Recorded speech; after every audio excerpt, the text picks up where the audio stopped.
दोस्तों, लगभग रात के 11 बजे का समय था। जिला मजिस्ट्रेट डीएम अभिषेक वर्मा की बेटी परी अपनी एक सहेली की शादी में शरीक होकर घर की तरफ लौट रही थी। परी की खूबसूरती ऐसी थी कि जो भी उसे देखता उसकी सुंदरता की तारीफ किए बिना नहीं रह पाता। शादी की पार्टी में वह अपने दोस्तों के साथ खूब मस्ती कर रही थी। तभी अचानक उसके फोन पर एक कॉल आई। दूसरी तरफ से आवाज आई, परी, तुम्हारी मां की तबीयत अचानक बहुत खराब हो गई है, तुम फौरन घर आ जाओ। यह सुनते ही परी का दिल घबरा गया। उसने बिना किसी को बताए पार्टी से निकलकर तुरंत घर जाने का फैसला किया। सुनी सड़क पर रात के सन्नाटे में स्कूटी चलाते हुए उसका मन डर से भर गया था। तभी उसे दूर से एक पुलिस की गाड़ी दिखी जिसकी लाल और नीली बत्तियां जल रही थीं। गाड़ी देखकर उसके मन को थोड़ी राहत मिली। उसने सोचा, अच्छा हुआ रास्ते में पुलिस मिल गई, अब मुझे डरने की कोई जरूरत नहीं है। लेकिन उसे यह नहीं पता था कि जिस सहारे की वह उम्मीद कर रही थी वही उसके लिए सबसे बड़ी मुसीबत बनने वाला था। जैसे ही वह गाड़ी के करीब पहुंची, उसने देखा कि सड़क किनारे पुलिस की जीप खड़ी है और उसके पास एक इंस्पेक्टर अपने 4-5 सिपाहियों के साथ बैठा हुआ है। सबके हाथों में शराब की बोतलें थीं। वे जोर जोर से हंस रहे थे, अजीब अजीब बातें कर रहे थे और नशे में धुत होकर माहौल को खराब कर रहे थे। परी की नजर जैसे ही उन पर पड़ी, इंस्पेक्टर ने भी उसे देख लिया। उसकी आंखें परी पर ठहर गईं।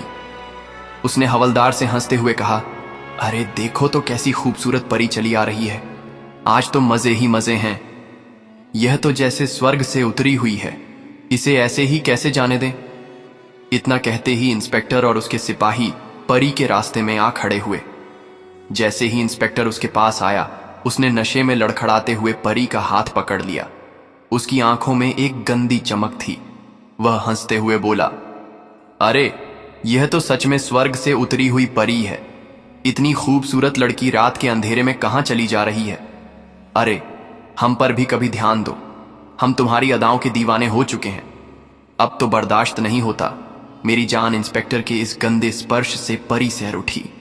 उसने तुरंत झटका देकर अपना हाथ छुड़ाया और पीछे हटते हुए गुस्से और डर के मिले जुले भाव से बोली, देखिए, मुझे घर जाना है। मैं एक शरीफ लड़की हूं और आप एक इंस्पेक्टर होकर इस तरह की हरकत कर रहे हैं। आपका काम देश की रक्षा करना है, लेकिन आप तो खुद ही अपराध कर रहे हैं।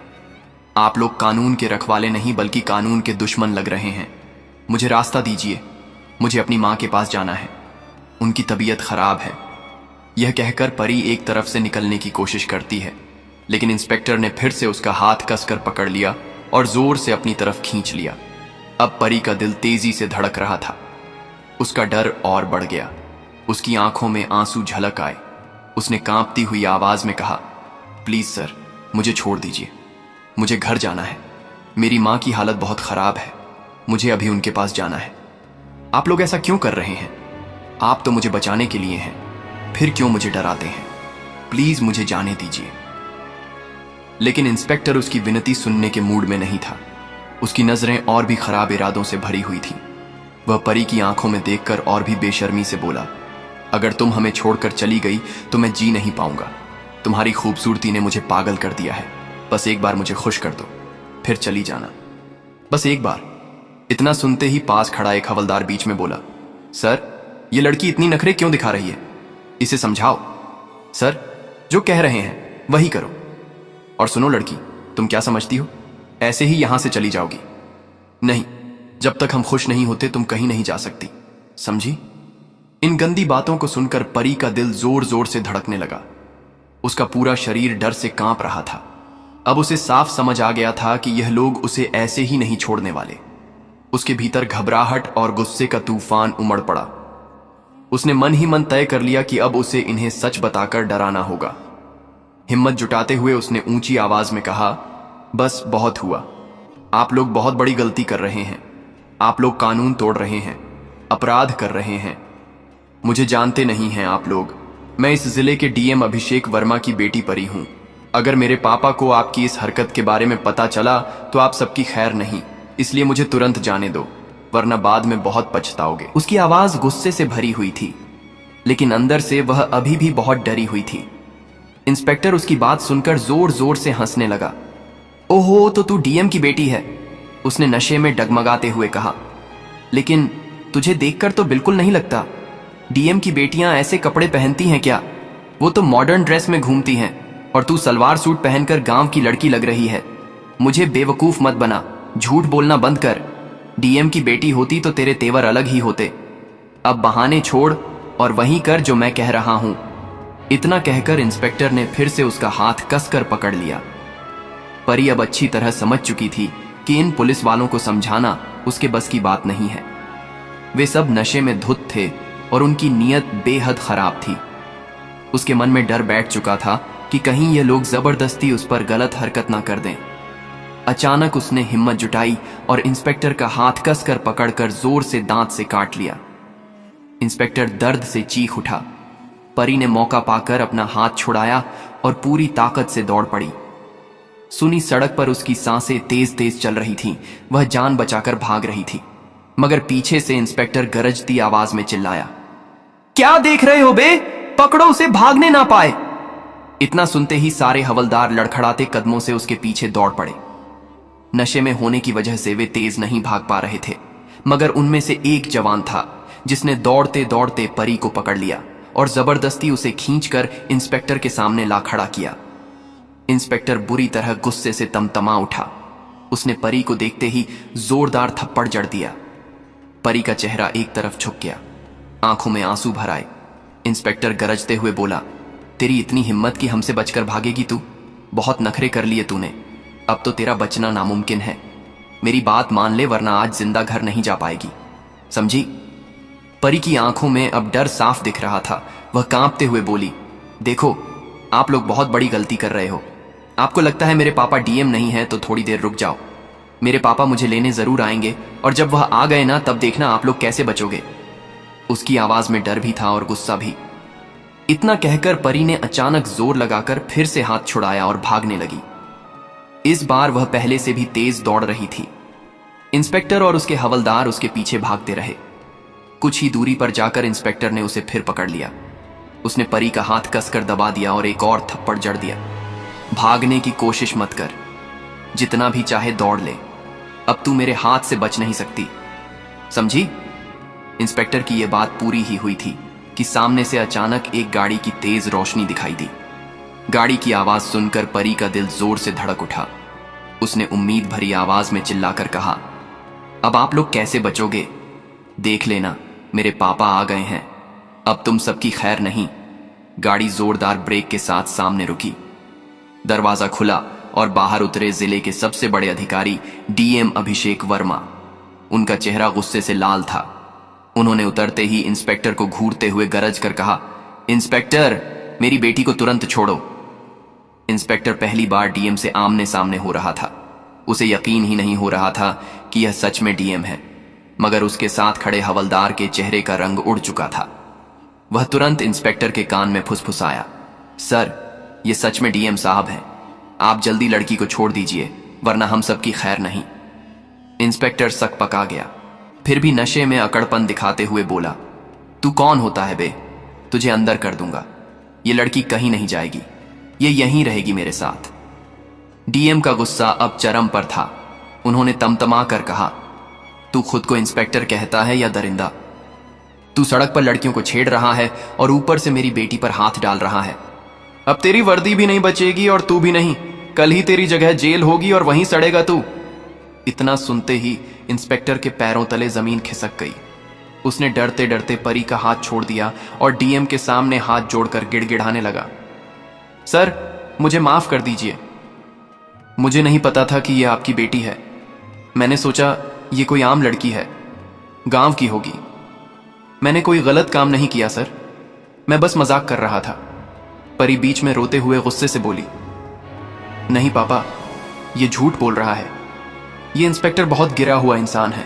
इसने मेरे साथ जबरदस्ती करने की कोशिश की है, इसे मत छोड़िएगा। डीएम ने इंस्पेक्टर की ओर घूर कर कहा, तेरी वर्दी देखकर मुझे शर्म आ रही है। तू कानून का रखवाला नहीं बल्कि कानून का भक्षक है। कल सुबह 10 बजे प्रेस मीटिंग होगी। वहां पूरे जिले के अधिकारी और मीडिया मौजूद रहेंगे। वहीं तेरी असली औकात सबके सामने लाऊंगा।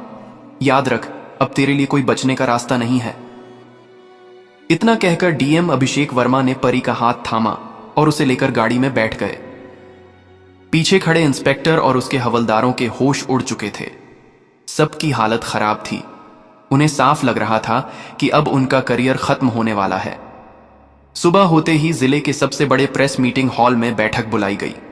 अंदर मीडिया रिपोर्टर, बड़े बड़े मंत्री और तमाम पुलिस अधिकारी मौजूद थे। बीच में डीएम अभिषेक वर्मा बैठे थे। उनके दाईं ओर उनकी बेटी परी बैठी थी और बाईं ओर जिले की तेज तर्रार आईपीएस ऑफिसर सिमरन सिंह मौजूद थी। माहौल पूरी तरह खामोशी में डूबा था। सबको इंतजार था कि अब डीएम क्या फैसला सुनाएंगे। हॉल में सन्नाटा था। सबको इंतजार था कि आखिर डीएम क्या कहेंगे। डीएम ने माइक उठाया और गंभीर आवाज में बोले, आज मैं सिर्फ डीएम के तौर पर नहीं बल्कि एक पिता और गवाह के तौर पर भी यहां बैठा हूं। कल रात मेरी बेटी परी के साथ जो हुआ वह सिर्फ मेरी बेटी के साथ अन्याय नहीं बल्कि पूरे समाज के लिए एक शर्मनाक घटना है। पुलिस का काम जनता की रक्षा करना है, लेकिन जब वही लोग अपराध करने लगे तो यह पूरे विभाग पर एक धब्बा है। इसीलिए मैं आज सबूतों के साथ यह केस आपके सामने रख रहा हूं। उन्होंने सबूत पेश किए। मेडिकल रिपोर्ट जिसमें परी के चेहरे और हाथ पर चोट के निशान दर्ज थे। मोबाइल वीडियो जिसमें इंस्पेक्टर और हवलदार परी को पकड़ते और धक्का देते साफ दिख रहे थे। इसके बाद डीएम ने कहा, मैं खुद गवाह हूं। मैंने मौके पर जाकर अपनी बेटी को छुड़ाया और इंस्पेक्टर कोंगे हाथों पकड़ा। यह अपराध साफ साफ साबित है। इतना कहकर डीएम ने परी की तरफ देखा और कहा, अब परी खुद अपनी बात आप सबको बताएगी। परी ने माइक संभाला। वह थोड़ी घबराई हुई थी लेकिन हिम्मत दिखाते हुए बोली, मैं कल रात घर जा रही थी। तभी इंस्पेक्टर और उसके साथियों ने मेरा रास्ता रोका।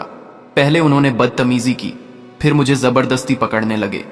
मैंने बार बार कहा कि मुझे घर जाना है, मेरी मां बीमार है, लेकिन वह लोग नहीं माने। मुझे थप्पड़ मारा, खींचा और धमकी दी कि अगर मैं उनकी बात नहीं मानूंगी तो मुझे जिंदा घर वापस नहीं जाने देंगे।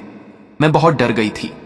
जब मैंने बताया कि मैं डीएम की बेटी हूं तो भी वे लोग मजाक उड़ाते रहे। अगर पापा समय पर नहीं पहुंचते तो पता नहीं आज मैं यहां आपके सामने बैठ भी पाती या नहीं। मैं सिर्फ यही कहना चाहती हूं कि ऐसे पुलिस वालों को बख्शा नहीं जाना चाहिए। अगर मेरी जगह कोई और लड़की होती जिसके पिता डीएम नहीं होते तो शायद उसकी आवाज कभी सामने नहीं आ पाती।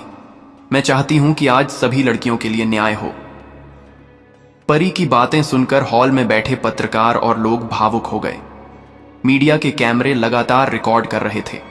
इसके बाद आईपीएस सिमरन सिंह खड़ी हुई और बोली, मैं इस केस की जांच अधिकारी हूं। मैंने गवाहों से पूछताछ की, मेडिकल रिपोर्ट देखी और वीडियो सबूत भी जांच किए। सब कुछ साफ है कि इंस्पेक्टर और हवलदारों ने ड्यूटी तोड़ी है और कानून का उल्लंघन किया है। ऐसे लोग वर्दी पहनने लायक नहीं हैं। विभाग की ओर से मैं घोषणा करती हूं कि इंस्पेक्टर और उसके साथियों को तत्काल प्रभाव से निलंबित सस्पेंड किया जाता है और उनके खिलाफ कड़ी कार्यवाही शुरू हो चुकी है। एफआईआर दर्ज कर दी गई है और आज ही इन्हें गिरफ्तार कर जेल भेजा जाएगा। इतना सुनते ही प्रेस हॉल तालियों से गूंज उठा। पत्रकारों ने पूछा, क्या इन्हें सजा मिलेगी? डीएम ने कहा, हां बिल्कुल। अब यह मामला सिर्फ विभागीय कार्यवाही तक सीमित नहीं रहेगा बल्कि अदालत में चलेगा। जो भी अपराध साबित होगा उसके हिसाब से सजा दी जाएगी और मैं गवाह बनकर अदालत में भी खड़ा रहूंगा। सिमरन सिंह ने भी जोड़ा, यह संदेश पूरे पुलिस विभाग और समाज के लिए है। कोई कितना भी बड़ा क्यों ना हो, कानून से ऊपर नहीं है और बेटियों की सुरक्षा से कभी समझौता नहीं होगा। प्रेस मीटिंग खत्म होते ही पुलिस टीम इंस्पेक्टर और हवलदारों को हथकड़ी पहनाकर हॉल से बाहर ले गई। मीडिया के कैमरे उनकी तस्वीरें खींचते रहे। पूरे जिले में यह खबर आग की तरह फैल गई। तो दोस्तों, यह कहानी यहीं समाप्त होती हुई। यह कहानी आपको अच्छी लगी हो तो हमारे चैनल से जरूर जुड़े रहें और एक प्यारा सा कमेंट करना ना भूलें और हमेशा खुश रहें और अपने परिवार को खुशी रखें। मिलते हैं अगली में। जय हिंद, जय भारत।